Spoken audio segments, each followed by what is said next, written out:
ஓம் சாந்தி. இன்றைய காலை முரளி 26/8/2026 பாப்தாதா மதுபன். பாபா சொல்கிறாங்க, இனிமையான குழந்தைகளே, நாங்கள் எங்களுடைய யோக பலத்தின் மூலமாகவே பாரதத்தை சொர்க்கமாக ஆக்குவோம். அங்கே ஒரே தர்மம், ஒரு ராஜ்யம் இருக்கும் என நீங்கள் உத்தரவாதம் கொடுக்கின்றீர்கள்.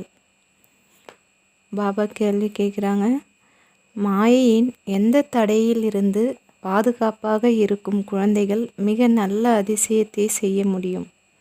அதுக்கு பதில் சொல்கிறாங்க பாபா, மாயையின் மிகப்பெரிய தடை என்னவென்றால் தேக அபிமானத்தில் கொண்டு வந்து ஒருவர் மற்றவரின் பெயர் உருவத்தில் சிக்க வைப்பது ஆகும். எந்த குழந்தைகள் இந்த தடையில் இருந்து பாதுகாப்பாக இருக்கின்றனரோ, மாயையின் மாய வலையில் பிடியில் இருந்து தப்பிக்கின்றனரோ, அவர்கள் மிகவும் அதிசயம் செய்து காட்டுகின்றனர். அவர்களின் புத்தியில் சேவைக்கான புதிய புதிய சிந்தனைகள் ஓடிக்கொண்டே இருக்கும். ஆத்ம அபிமானி ஆகும்போது சேவையில் முன்னேற்றம் ஏற்படும். ஓம் சாந்தி. தந்தை ஆன்மீக குழந்தைகளுக்கு ஸ்ரீமத் கொடுப்பதற்காக வந்திருக்கிறார்.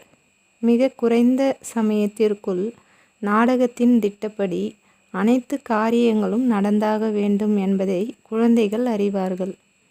நாம் ராவணபுரியை கிருஷ்ணபுரியாக ஆக்குகிறோம். இப்போது தந்தையும் குப்தமாக இருக்கிறார் எனும்போது படிப்பும் கூட குப்தமாக உள்ளது. சென்டர்கள் நிறைய உள்ளன.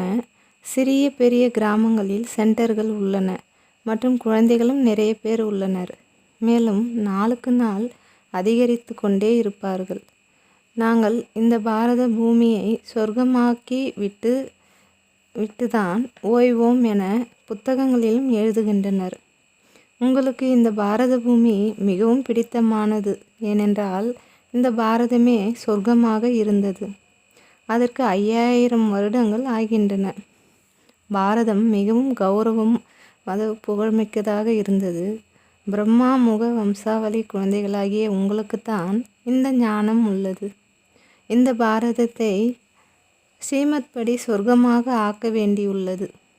அனைவருக்கும் வழிகாட்ட வேண்டும். வேறு எந்த பிரச்சனைக்குரிய விஷயமும் இங்கே கிடையாது. இந்த படங்களை போடுவதன் மூலம் செய்தித்தாள்களில் என்ன விளம்பரத்தை கொடுக்கலாம் என தங்களுக்குள் அமர்ந்து ஆலோசிக்க வேண்டும்.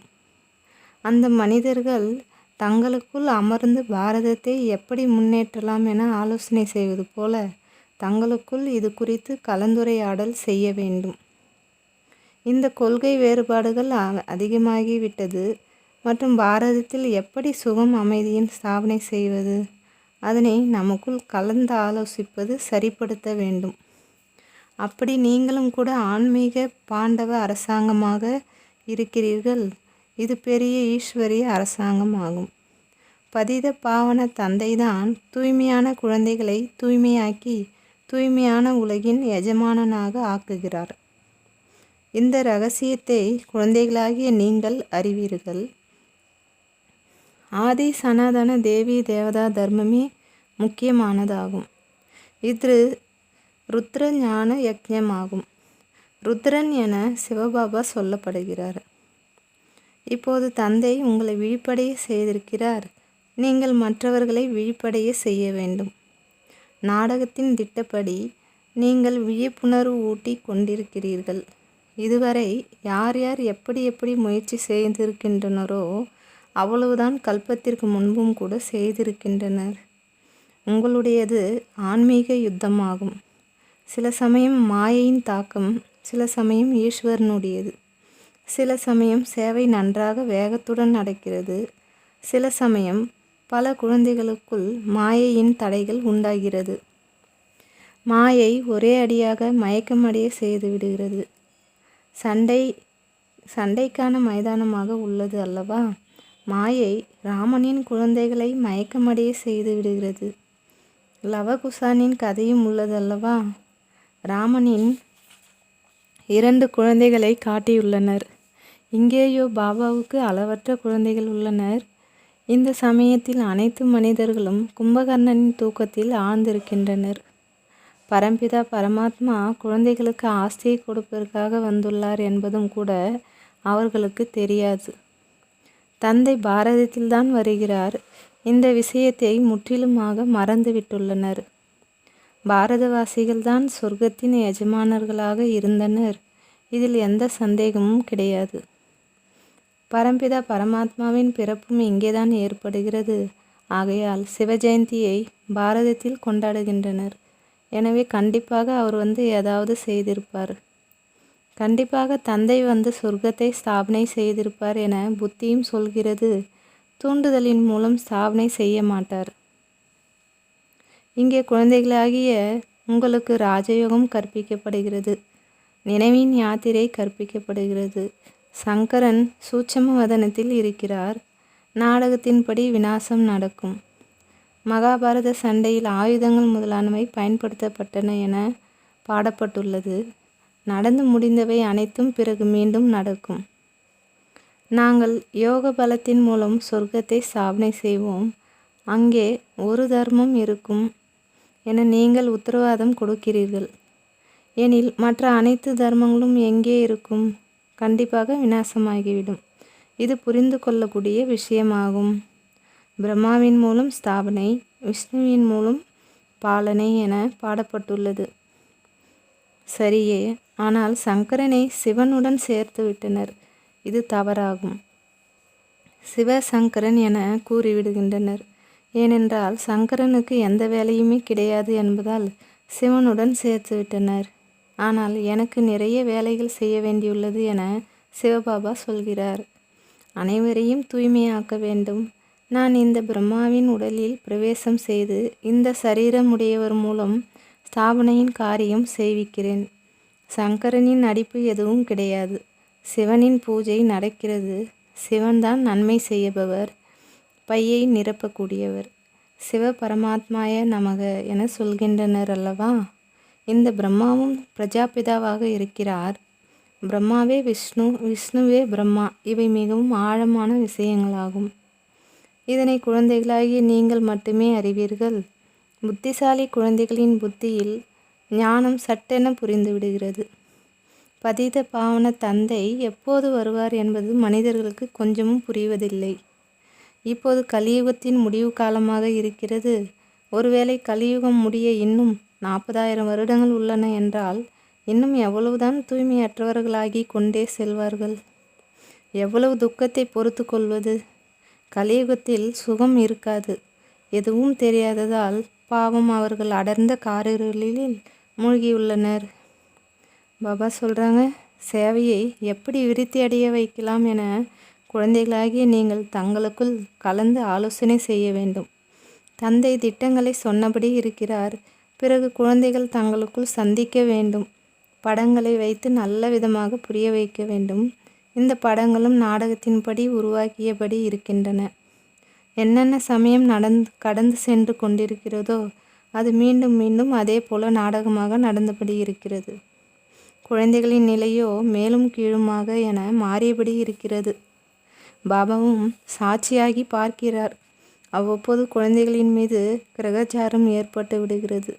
அதனை நீக்குவதற்கான முயற்சிகளை செய்வித்தபடி இருக்கிறார். தந்தையை நினைவு செய்யுங்கள் என அடிக்கடி கூறுகிறார். ஆனால் தேக அபிமானத்தில் வந்து விடுகின்றனர்.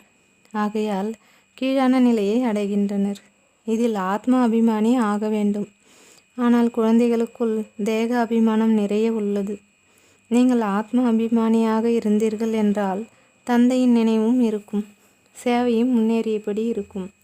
யார் உயர் பதவி பெற வேண்டியவர்களோ அவர்கள் எப்போதும் சேவையில் ஈடுபட்டிருப்பார்கள். அதிர்ஷ்டத்தில் இல்லை என்றால் முயற்சியும் செய்ய மாட்டார்கள். பாபா எனக்கு தாரணையே ஏற்படவில்லை, புத்தியில் பதியவில்லை என தாங்களே சொல்கின்றனர். தாரணை ஆகவில்லை என்றால் குஷியும் இருக்காது. தாரணை செய்பவர்களுக்கு குஷியும் இருக்கும். சிவபாபா வந்துவிட்டார் என புரிந்து கொள்வார்கள். குழந்தைகளே, நீங்கள் நல்ல விதமாக புரிந்து கொண்டு பிறகு மற்றவர்களுக்கும் புரிய வையுங்கள். சிலர் சேவையில் ஈடுபட்டு இருக்கின்றனர், முயற்சி செய்தபடி இருக்கின்றனர். கடந்து முடிந்த வினாடிகள் அனைத்தும் அப்படியே நாடகத்தில் பதிவாகியுள்ளன. அவை அப்படியே மீண்டும் மீண்டும் நடக்கும் என குழந்தைகளாகிய நீங்கள் அறிவீர்கள். வெளியில் சொற்பொழிவு செய்யும்போது பலவிதமான மனிதர்கள் வருகின்றனர் என குழந்தைகளுக்கு தான் புரிய வைக்கப்படுகிறது. அனைவரும் வேத சாஸ்திரங்கள், கீதை முதலானவை குறித்து தான் சொற்பொழிவு ஆற்றுகின்றனர் என குழந்தைகளாகிய நீங்கள் அறிவீர்கள். அவர்களுக்கு இங்கே ஈஸ்வரன் வந்து தன்னுடைய மற்றும் படைப்பின் முதல் இடை கடைசியின் இரகசியத்தை புரிய வைக்கிறார் என தெரியாது. பரமாத்மா யார் என படங்களில் எவ்வளவு நல்ல விதமாக காட்டப்பட்டுள்ளது. இந்த விஷயங்களை ப்ரொஜெக்டரின் மூலம் புரிய வைக்க முடியாது. கண்காட்சிகளில் படங்களும் முன்னால் வைக்கப்பட்டுள்ளன.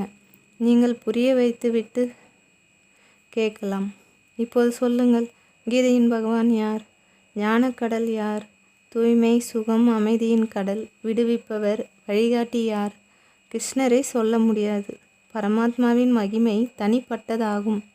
முதலில் எழுத வைக்க வேண்டும், விசாரிக்க வேண்டும், அனைவரிடமும் கையொப்பமும் பெற வேண்டும். அடுத்து பாபா சொல்கிறாங்க, அதாவது ஹாலில் பறவைகள் சண்டையிட்டு கொள்கின்றன. இந்த சமயத்தில் முழு உலகிலும் வெறும் சண்டை சச்சரவுகள் தான் நடக்கின்றன. மனிதர்களிடம் இருக்கும் 5 விகாரங்கள் பாடப்படுகின்றன. விலங்குகளின் விஷயமில்லை, விஷமான உலகம், நீர்விகார உலகம் என்பது மனிதர்கள் குறித்து பாடப்பட்டுள்ளது. கலியுகத்தில் இருப்பது அசுர சம்பிரதாயம், சத்தியுகத்தில் இருப்பது தெய்வீக சம்பிரதாயம். நாம் தான் அசுர சம்பிரதாயம் என கொஞ்சமும் புரிந்து கொள்ள முடியாத அளவு மனிதர்களின் புத்தி தமோ பிரதானமாக இருக்கிறது. தேவதைகளுக்கு முன்பாக சென்று பாடமும் செய்கின்றனர். நாங்கள் தான் கீழான பாவிகள், எங்களிடம் எந்த குணமும் இல்லை, நீங்கள் அவர்களுக்கு நிரூபித்து புரிய வைக்க முடியும். ஏணி படத்தில் மிகவும் தெளிவாக உள்ளது. எப்படி ஏறும் கலை மற்றும் இறங்கும் கலை ஏற்படும் என காட்டப்பட்டுள்ளது. பாரதவாசிகளுக்கு ஏணிப்படிகளின் படம் மிக முக்கியமானதாகும். இது அனைத்தையும் விட நல்ல சாதனம். இந்த படத்தை வைத்து நன்றாக புரிய வைக்க முடியும். 84 பிறவிகளை முடித்து கொண்டு பிறகு முதல் பிறவி எடுக்க வேண்டும். பிறகு இறங்கும் கலையிலிருந்து மீண்டும் ஏறும் கலையில் செல்ல வேண்டும். அனைவருக்கும் எப்படி வழி காட்டலாம் என அனைவருக்குள்ளும் சிந்தனை ஓட வேண்டும். சிந்தனை செய்யாவிட்டால் எப்படி சேவை செய்ய முடியும்? படங்களை வைத்து புரிய வைப்பது மிகவும் சகஜமாக இருக்கும். சத்தியுகத்திற்கு பிறகு ஏணியில் இறங்கத்தான் வேண்டும். நாம் இப்போது இடமாற்றம், அதாவது டிரான்ஸ்ஃபர் கொண்டிருக்கிறோம் என குழந்தைகளுக்கு தெரியும். ஆனால் நேராக சத்தியுகத்திற்கு செல்வதில்லை. முதலில் சாந்தி தாமத்திற்கு செல்ல வேண்டும். நாம் நடிகர்கள் என நீங்கள் அறிவீர்கள். மற்றபடி உங்களிலும் கூட தன்னை இந்த நாடகத்தின் நடிகர் என புரிந்து கொள்வதில் வரிசை கிரமமாக உள்ளனர். நாம் எழுதவும் செய்கிறோம். அனைத்து மனிதர்களுமே இந்த எல்லைக்கு அப்பாற்பட்ட நாடகத்தின் நடிகர்களாக இருந்தும் நாடகத்தின் முக்கிய நடிகர்கள், இயக்குனர் மற்றும் நாடகத்தின் முதல் இடை கடைசி பற்றி அறிவதில்லை. ஆக அவர்கள் புரியாதவர்களாக உள்ளனர். இதை எழுதுவதில் ஏதும் பிரச்சனை இல்லை. ஒரு காதில் கேட்டு இன்னொரு காதில் விட்டுவிடக்கூடாது. சேவை, சேவை மற்றும் சேவை. குழந்தைகளின் மீது சில சமயங்களில் கிரகாச்சாரம் ஏற்பட்டு விடுகிறது என பாபாவுக்கு தெரியும். கிரகாச்சாரம் ஏற்படும்போது எவ்வளவு நஷ்டம் ஏற்பட்டு விடுகிறது அதை தந்தை அறிவார். செல்வந்தர்கள் ஏழைகளாகி விடுகின்றனர். காரணம் இருக்கிறது அல்லவா? பலருக்கு பாபா புரியவும் வைக்கிறார். குழந்தைகளே, பெயர் உருவத்தில் ஒருபோதும் மாட்டக்கூடாது. இல்லை என்றால் மாயை மூக்கை பிடித்து படுகுழியில் விழ வைத்துவிடும். மாயை மிகவும் அடி கொடுத்துவிடும். இங்கே பிரியதர்ஷன் பிரியதர்ஷினி ஆகிவிடக்கூடாது. சிலர் விகாரத்திற்காக பிரியதர்ஷன் பிரியதர்ஷினியாக ஆகின்றனர். சிலர் வெறும் உருவத்தின் மீது பலியாகின்றனர். சென்டர்களில் கூட இப்படி மாயையின் தடைகள் உண்டாகின்றன என நீங்கள் அறிவீர்கள். ஒருவர் மற்றவரின் பெயர் உருவத்தில் மாட்டிக்கொள்கின்றனர். மாதர்கள் மாதர்களின் பெயர் உருவத்தில், கன்னியர் கன்னியர்களின் பெயர் உருவத்தில் மாட்டிக்கொள்ளும் அளவு மாயை பலம் வாய்ந்ததாக உள்ளது. முயற்சி செய்தபடியே இருந்த போதும் மாயை ஒரே அடியாக பிடித்து கொள்கிறது. ஆகையால் பாபா எச்சரிக்கை கொடுக்கிறார். குழந்தைகளே, மாயை மிகவும் சிக்க வைக்க பார்க்கும். ஆனால் நீங்கள் சிக்கிக்கொள்ளக்கூடாது. தேக அபிமானத்தில் வரக்கூடாது. தன்னை ஆத்மா என புரிந்து கொண்டு தந்தையை நினைவு செய்ய வேண்டும். மாயையின் வலையிலிருந்து தப்பிக்க வேண்டும். குழந்தைகளாகிய உங்களை மனமீசும் மலர்களாக ஆக்க வந்துள்ளார். உங்களுக்கு எந்த விஷயத்திலும் சந்தேகம் எழக்கூடாது. மனதில் சந்தேகம் வந்தது என்றால் நல்ல விதமாக சேவை செய்ய முடியாது. உள்ளுக்குள் ஏமாற்றம் அடைந்தபடி இருப்பீர்கள். தைரியம் வைக்க வேண்டும். நேரம் மிகவும் குறைவாக உள்ளது. பாபாவின் முரளியை கேட்டீர்கள் என்றால் உற்சாகத்தில் வருவீர்கள். ஆத்ம பிரகாஷ் குழந்தை சரியான முறையில் படங்களின் மீது கவனம் கொடுத்து கொண்டிருக்கிறார். பம்பாய்க்காரர்களுக்கும் கூட புத்தியில் வர வேண்டும். முக்கியமான படத்தை முதலில் உருவாக்க வேண்டும். சோதனை செய்ய வேண்டும். பாபா எப்படி படங்களால் முன்னேற்றம் காண வேண்டும் என வழி கொடுத்தபடி இருக்கிறார். ஏணிப்படிகளின் படத்தை விமான நிலையத்தில் வைப்பதற்காக ஏதாவது யுக்தியை உருவாக்க வேண்டும். இந்த படத்தை பார்த்து அனைவரும் குஷி அடைவார்கள். கடைசியில் நமக்கு வழி கொடுப்பவர் யார் என புரிந்து கொள்வார்கள். ஆக குழந்தைகளுக்கு மிகவும் போதை ஏற வேண்டும். நல்லது. இனிமையிலும் இனிமையான காணாமல் போய் கண்டெடுக்கப்பட்ட செல்ல குழந்தைகளுக்கு தாயும் தந்தையுமான பாப்தாதாவின் அன்பு நினைவுகளும் காலை வணக்கம். ஆன்மீக குழந்தைகளுக்கு ஆன்மீக தந்தையின் நமஸ்காரம். ஆன்மீக தாய் தந்தையருக்கு ஆன்மீக குழந்தையின் அன்பு நினைவுகள் மற்றும் நமஸ்காரம். தாரணைக்கான முக்கிய சாரம். இன்றைய 1வது பாயிண்ட்டு. குழந்தைகளாகிய நீங்கள் யுத்த மைதானத்தில் இருக்கிறீர்கள். மாயை ராவணனோடு உங்களுடைய யுத்தம் நடக்கிறது. மாயை மிகவும் தடைகளை ஏற்படுத்துகிறது. குழந்தைகள் மிகவும் எச்சரிக்கையுடன் இருக்க வேண்டும். 2வது பாயிண்ட்டு பாபா சொல்கிறாங்க, அனைவரும் தம்முடைய முன்னேற்றத்தை குறித்து சிந்திக்க வேண்டும். படங்களை வைத்து எப்படி புரிய வைப்பது, சேவையை எப்படி அதிகரிப்பது, படங்களில் மனிதர்கள் சகஜமாக புரிந்து கொள்ளும்படியாக என்ன போடலாம், அதாவது என்ன வரையலாம் என சிந்திக்க வேண்டும். பாபா வரதானம் கொடுக்குறாங்க. இன்றைக்கி தேக அபிமானத்தின் தியாகம் மூலம் சிரேஷ்ட பாக்கியத்தை உருவாக்கக்கூடிய சர்வ சித்தி சொரூபம் ஆகுக. அதுக்கான விளக்கம் பாபா சொல்கிறாங்க. தேக அபிமானத்தை தியாகம் செய்வதற்காக, அதாவது ஆத்ம உணர்வுள்ளவர் ஆவதன் மூலம் பாபாவின் சர்வ சம்பந்தங்களின் சர்வ சக்திகளின் அனுபவம் ஆகும். இந்த அனுபவம்தான் சங்கமயுகத்தின் சர்வ சிரேஷ்ட பாக்கியம் ஆகும். விதாதா மூலம் கிடைத்துள்ள இந்த விதியை தனதாக்குவதன் மூலம் விருத்தியும் ஆகும். சர்வ சித்திகளும் பிராப்தியாகும். தேகதாரியின் சம்பந்தம் அல்லது சிநேகத்திற்காக தனது கிரீடம், சிம்மாசனம் மற்றும் தனது ஒரிஜினல் ஸ்வரூபம் அனைத்தையும் விட்டுவிட்டீர்கள் எனும் போது பாபாவின் அன்பில் தேக அபிமானத்தை தியாகம் செய்ய முடியாதா? இந்த ஒரு தியாகத்தினால் சர்வ பாக்கியங்களும் கிடைத்துவிடும். ஸ்லோகன். கோபத்திலிருந்து விடுபட்டவராக ஆக வேண்டுமானால் சுயநலத்திற்கு பதிலாக சுயநலமற்றவர் ஆகுங்கள். ஆசையின் ரூபத்தை மாற்றிவிடுங்கள். அவ்யக்த சமிக்ஞை. அப்பவித்ராவின் விதையையும் கூட அழித்து முழுமையான தூய்மையானவர் ஆகுங்கள். பாபாவுடன் கூட நீங்கள் அனைவருமே உறுதிமொழி எடுத்து கொண்டிருக்கிறீர்கள்.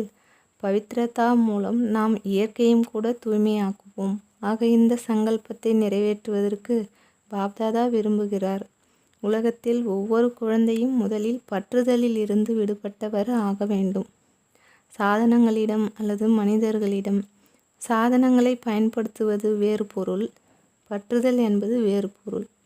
எனவே பாப்தாதா ஒவ்வொரு குழந்தையும் முதலில் பற்றற்றவராக ஆக வேண்டும் என விரும்புகிறார்.